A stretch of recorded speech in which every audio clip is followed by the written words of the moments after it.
So since talking Atlanta, since the track was reconfigured in 2022, who has the highest average finish? Since the track was reconfigured in So, the, 2022, so these last four races at the new Atlanta, who has the highest average finish? I feel like it's got to be a Ford. I would think. I mean, Byron. Well, see, here's the thing. It's like Byron's got 2 wins, but I don't think the rest of his results were typically great outside Hmm. of those 2 wins. So how much does that necessarily kind of throw into it? Um, Honestly, my first thought was Brad, but I think the 2022 races did not treat him particularly well. Um, I would guess I'm torn between 2 Penske guys. I'm torn between Joey and Blaney. Um, I'm gonna say Blaney. Is it Ryan Blaney? Would you believe me if I say it's Eric Jones?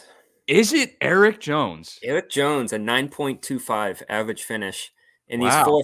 these four finishes have been 14th, 4th, 8th, and 11th. Where is Blaney?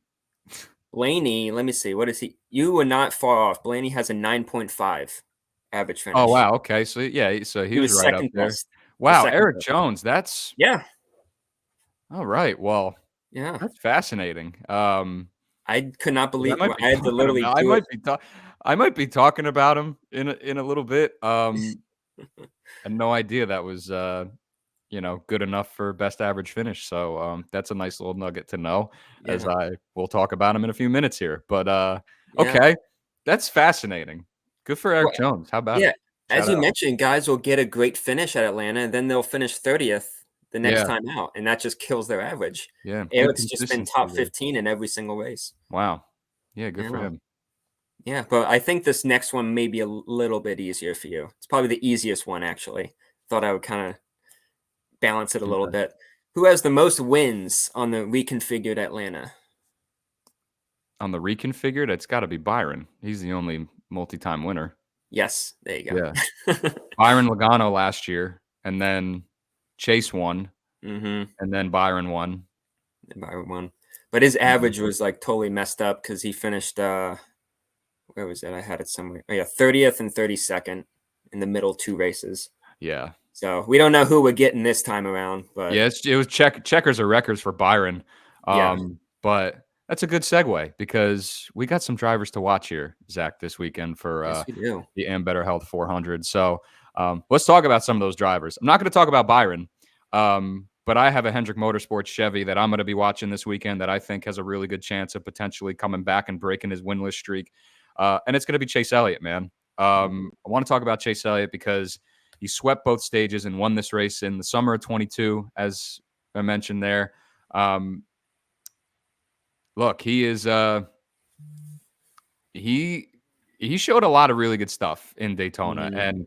and I think he's going to be another strong contender this weekend. He's got the second best average running position on the new surface, which is which is good.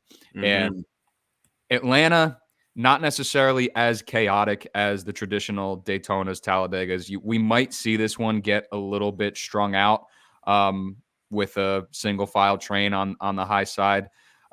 And look, I think Chase Elliott could be a maybe not sneaky, but I'm certainly going to be watching him to see if he can kind of replicate his performance. From last week, he finished 14th in the 500. So the result wasn't there, but a lot of really good speed. Mhm. And we know William Byron's been in victory lane twice. So I like Chase Elliott this weekend. Hopefully he can kind of show a little bit more and can keep that 9 car up front. Maybe he'll be in victory lane. I don't know, but Maybe.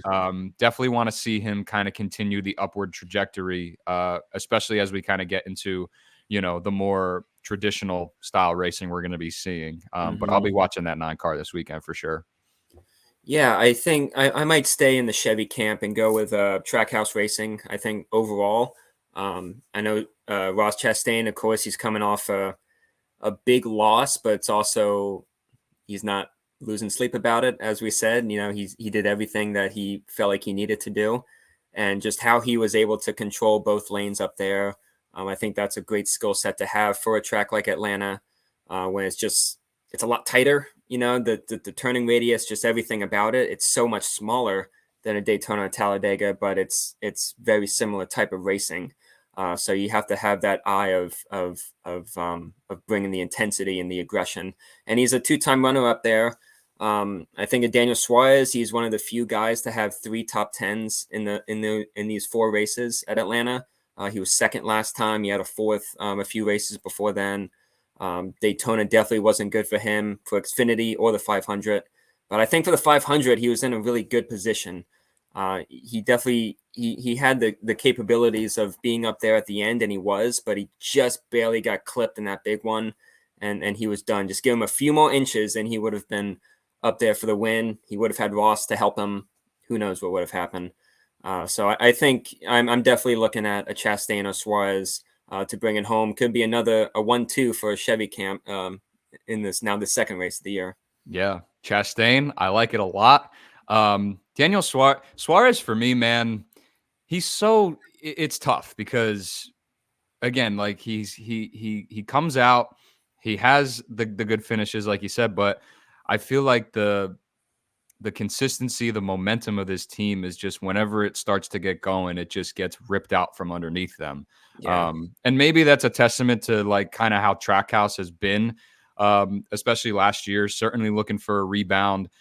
That's why I really like Chastain this year because, he had the win at Phoenix. He brings all that momentum into the offseason, he was there at the end at Daytona. Can't fault him for trying to make a move in the biggest race of the year. Just can't.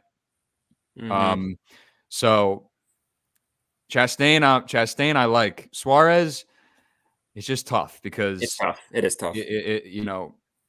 Yeah, I feel like we're expecting him to do good, but then it just kind of falls beneath him. But That's hopefully why I'm picking him. That's why I'm picking him for Atlanta, a track like Sure. this. But once we get to the downforce tracks, I got to see a lot more from him Absolutely for him to prove that this is going to be a different year for him. Yeah, but Atlanta could present a good opportunity. He has the good finishes like you mentioned, and just going to have to keep it clean. I'm looking in the Penske camp. I'm looking at Austin Cindric this weekend because his hopes were gashed, probably thanks to Ross Chastain, even though he did not have some kind words for Corey LaJoie. So, I think there's kind of more at play there with how that wreck kind of transpired. But for Cindric, 12th and 11th last year at Atlanta, he was top 10 in every stage in both races. And we talk about Logano, we talk about Blaney as like elite picks at this track. But I'm going to give Cindric some serious attention this weekend. He was number 1 in total speed in the spring race a year ago, had an average running position of 7th in both races last year. That's wild. Yeah. So yeah, just not getting the respect as the rest of his Penske teammates. Penske proves to be, top dogs at these super speedways. And Cindric, a Daytona 500 champion. Yes, outside of that, his Cup Series career has been nothing to really be excited about. But now in year 3, with Penske,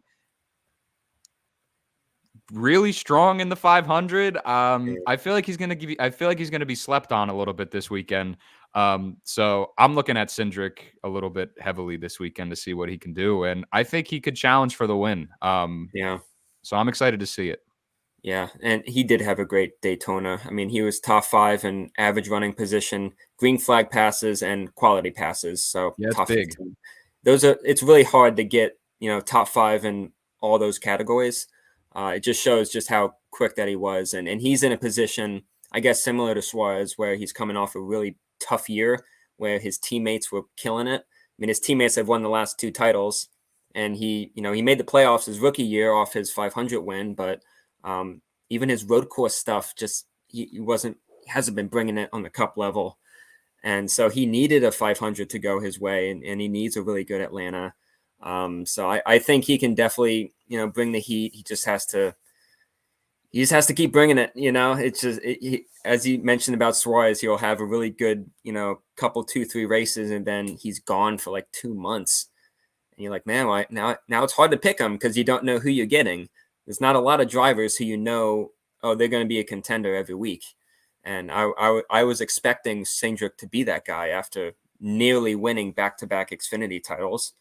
But we just mentioned it with Byron. Like, these guys get in the Cup, and they're not the Xfinity guy who we just saw the year prior. They're a completely different guy, totally different, teams and teammates and competition and race cars.